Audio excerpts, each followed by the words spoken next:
لوگ تو بڑی بڑی باتیں کرتے ہیں نا، ہمارے میڈیا ایک تو اس کو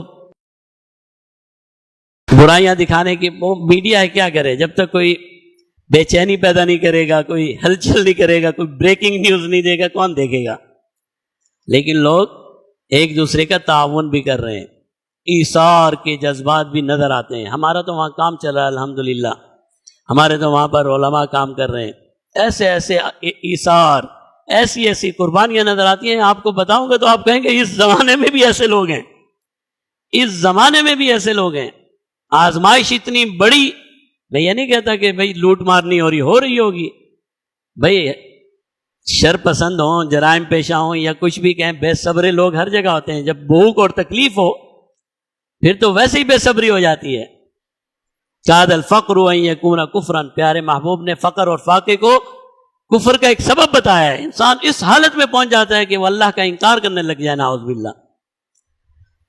لیکن ایسے بھی ہیں، ہمارا ایک ساتھی ہیں، وہ بتاتے ہیں، ہم ایک گاؤں میں گئے، ہمارا سروے چل رہا ہے بھئی اس گاؤں میں کیا کام ہے، کیسا ہے۔ ایک گاؤں میں گئے تو گاؤں والوں سے ملے، انہوں نے کہا بھئی آپ لوگوں کے کتنے گھر ہیں اور کیا ہے؟ انہوں نے کہا بھئی ہم کو چھوڑو، اسی روڈ پہ آگے چلے جاؤ، 3 یا 4 کلومیٹر پہ ایک اور بستی ہے، وہ ہم سے زیادہ ضرورت مند ہے، ان کا سروے کرو۔ ہم تو کسی جیسے تیسے گزارا کر رہے ہیں، ان کا کوئی نہیں ہے۔ ایسے ایسے حالات بھی ہیں، لوگ ایک دوسرے کی مدد بھی کر رہے ہیں، لوگ ایک دوسرے کا تعاون بھی کر رہے ہیں، لوگ ایک دوسرے کے کام بھی آ رہے ہیں۔ لیکن بہرحال مصیبت بہت بڑی ہے۔